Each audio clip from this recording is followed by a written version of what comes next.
mguu pekee wakienda.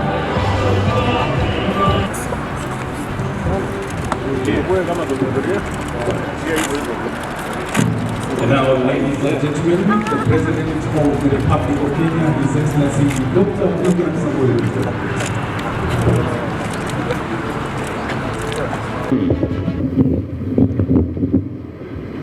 Mr. Deputy President, Prime Cabinet Secretary, the Honorable Speaker of the National Assembly, the Right Reverend.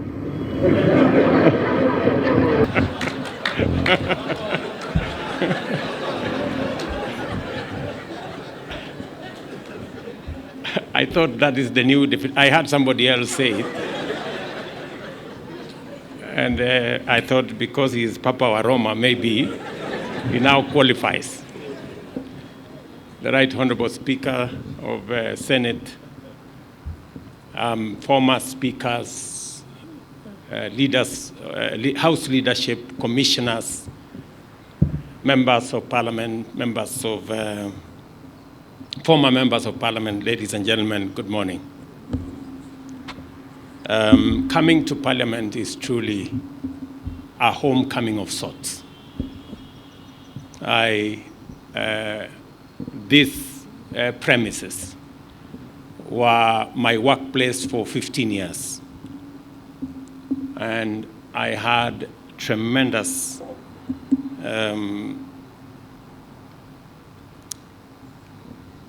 opportunity here to grow my leadership skills, and I'm very proud of the place of Parliament in the leadership of Kenya. I keep telling our members of Parliament, especially whenever I have an occasion to engage with our parliamentary group, that Parliament is a very premium platform. Many people work so hard, campaign so hard to become members of Parliament, either in Senate or National Assembly. And it's a great privilege to serve the people. So whenever you have an opportunity to be a member of Parliament, please don't take it for granted. It is a very honorable responsibility and opportunity. And that is why, in my mind, I have no doubt whatsoever that the resources that we have allocated for this Parliament to have the requisite infrastructure, capabilities for members of Parliament who are the people's representatives to discharge their responsibility and mandate is actually resources very well spent. And that is why it is my pleasure this morning to celebrate the culmination of a highly symbolic development project, which is a significant milestone on the Kenya Parliament's historic journey of growth as a national institution of critical importance. There is no doubt that the government has invested a great deal of public resources to provide our legislators with modern and high quality amenities to enable them discharge their functions. And I speak against the background laid by the Honorable Speaker here. When I was first elected as a member of Parliament in 1997, 1998, there was no office for any member of Parliament here. And we became the first occupants, I think, after about 2 years, under the leadership of Speaker Kaparo, to occupy the building at Continental House. And it had many challenges, but it was a great improvement from us working from our private offices or from the parking lot in our cars. And because, members, you now have, according to your own admission, world-class facilities, we expect and the people of Kenya expect world-class representation, world-class legislation, world-class oversight. And looking at the facilities, and I tested them this morning, the committee spaces, in the offices themselves, you have now no reason, forget excuse, you have no reason not to give us and the people of Kenya the best of what you can do as our legislators. And I have no doubt that the quality of debate, having opened the library, and each member of parliament having some research people to work with, that the quality of debate, the quality of representation of legislation is going to greatly improve. And Mr. Speaker, if there is anything the Kenya government can do additionally to equip our members of parliament so that they can discharge their very central responsibility to the people of Kenya, I will spare no effort in working with you to make sure that it is done. There is no doubt that we've spent huge resources here, and let me say, in other words, our employer, the people of Kenya, have gone to great lengths to implement their end of the civic contract that exists between us and them. Consequently, as members of parliament, you have a moral and constitutional obligation to reciprocate the sacrifices the people of Kenya have made by intensifying your efforts, both individually and collectively as parliament, in order to render a strong contribution to the deepening of Kenya's democracy, expanding freedoms, entrenching the rule of law, and achieving economic transformation in the responsibilities that you have. Parliament has the cardinal responsibility to make sure that the resources people of Kenya put at the disposal of government is used as it was intended, and that it is not stolen, it is not misappropriated, it is not abused, and Parliament has a central place. And Mr. Speaker, I look forward to working with Parliament in making sure that the executive is held to account. When I made a commitment that members of the executive will come to Parliament so that you can interrogate them, so that you can ask them questions, so that you can hold them to account. And I am very happy that that process has taken off. Mr. Speaker, I expect to see more of engagement between the executive and the legislature by way of making sure that the public is well informed of government policy, by members of my executive coming to Parliament to answer questions, to expose government policy, coming to Parliament to explain to members development projects and programs, coming to Parliament to account for actions of my administration. I also want to say that you can count on our support, because you have already demonstrated that every piece of legislation we bring, every piece of policy that we bring, Parliament has always gone out of its way to input, to inform, to enrich, to amend sometimes, and to make it better.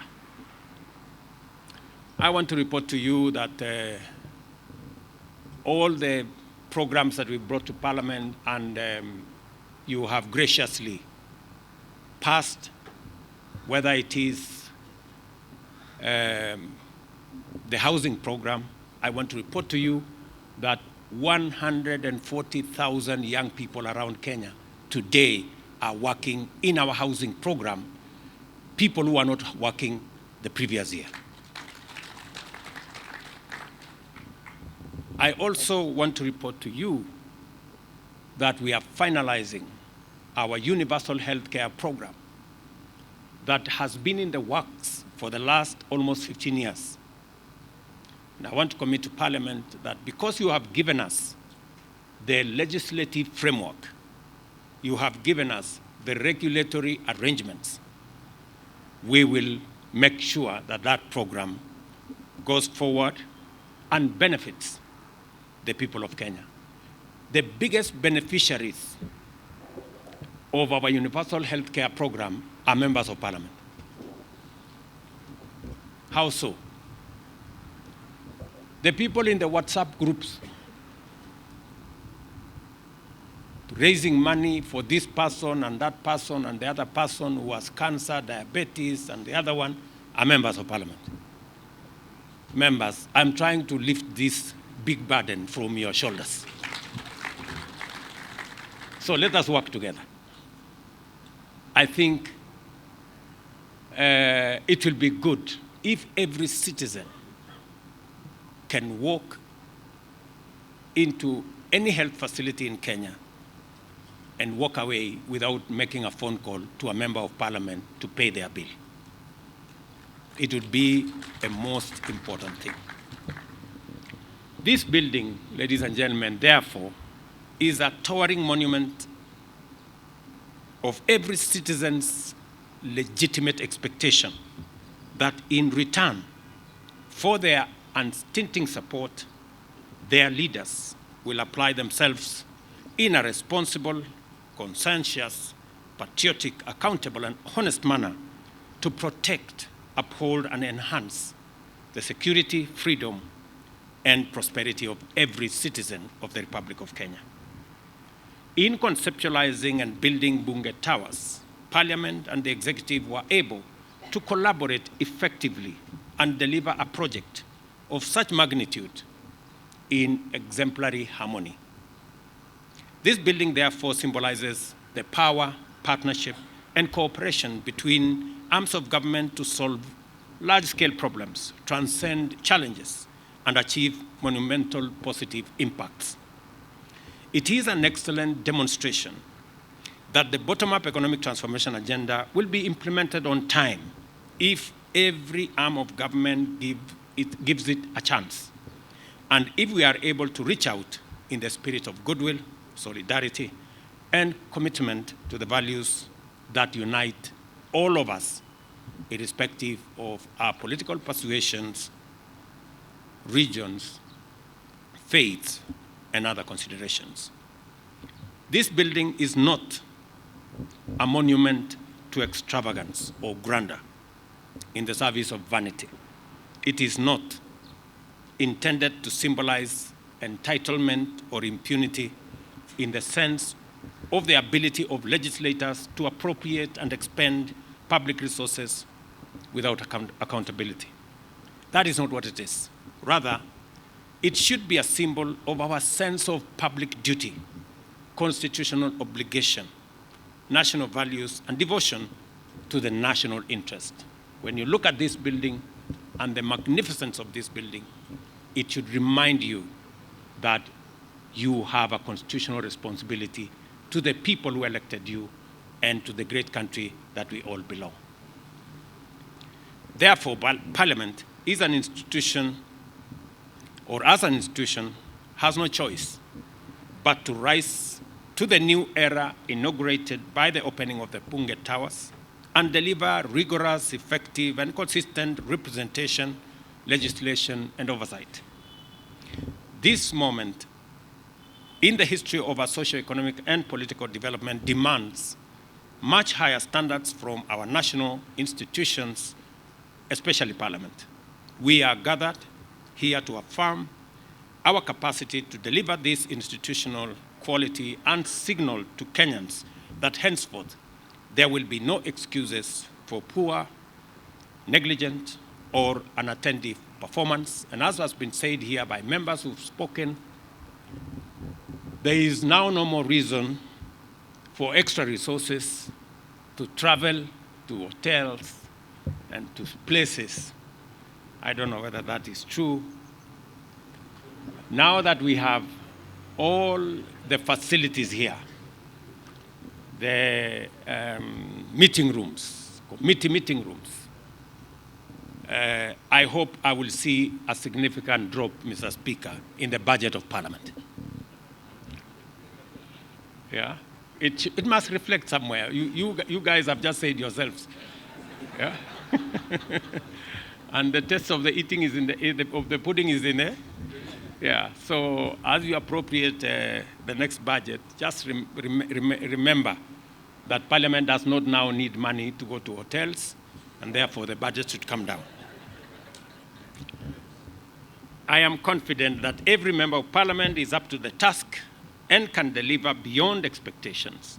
I have no hesitation, therefore, in expressing my very strong expectation that this and future parliaments will satisfy our nation's demand for excellent service from its public servants. I wish you all success as you serve the nation from your new offices in Bunge Towers, and look forward to a stronger, positive collaboration in actualizing the aspiration of the people of Kenya. I also want to tell you, as a former member of Parliament, that I know and I understand the challenges that we all face as leaders, and progressively we must work in collaboration together to overcome those challenges and to better serve the people of Kenya. Let me persuade you on three very important things.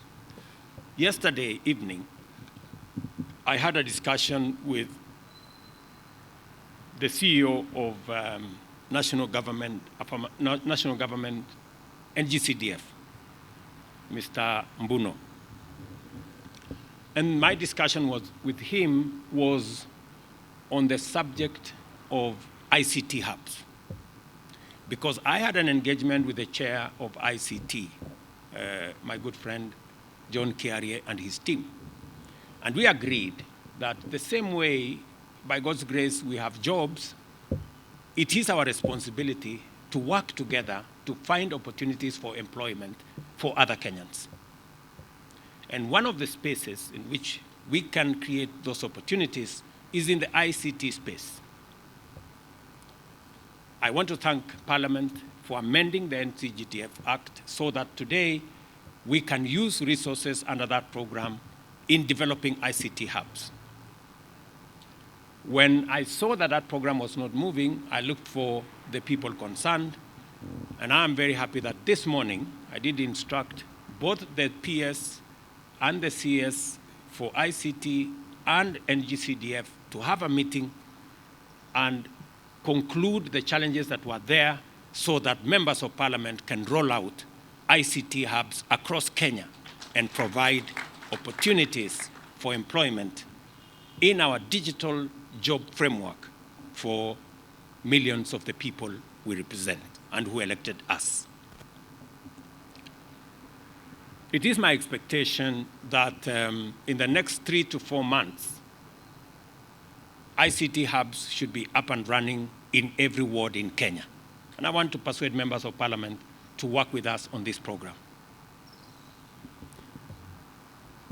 The other program that I want to persuade you on us working together is the program on export of labor. We are currently working on bilateral labor agreements. And I want my good friend, Mushangi, aka Karemba, to work with my ministry and your committee so that we can conclude on the bilateral labor agreements with your input and support so that we can provide a framework for more Kenyans to find job opportunities across borders. It is my intention that in the next 5 to 7 years, we should increase our diaspora remittances from $4 billion to $10 billion. It is doable, and it will go a long way in making sure that more and more Kenyans have incomes that support the growth of our economy. Members, You are the ones who appropriate public resources. You know very well that we spend 650 billion shillings every year for the education of our children. If we are spending 650 billion, we must also think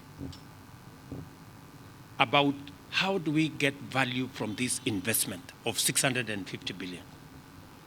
We must think about the people who come out of that investment. How do we monetize their knowledge, their talents, their expertise, their skills, and use it to drive the economy of our country and the progress of our nation? And that is why we have to be intentional, we have to be deliberate.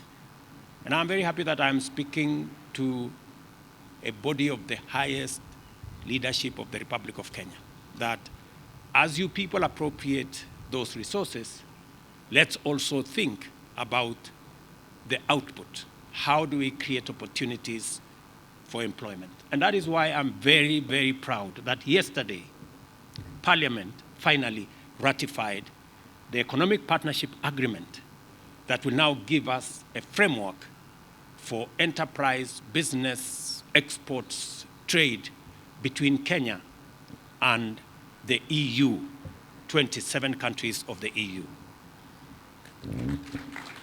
I also want to tell you that as you were passing the Economic Partnership Agreement, yesterday again we were concluding another agreement with our friends of the UAE, again to provide expanded framework for business, for entrepreneurship, for trade between our countries. And I'm very happy that when we concluded that meeting yesterday, we got an offer, first offer of $500 million of 70 billion Kenya shillings to support our programs as we build greater synergy and networks to support our economy.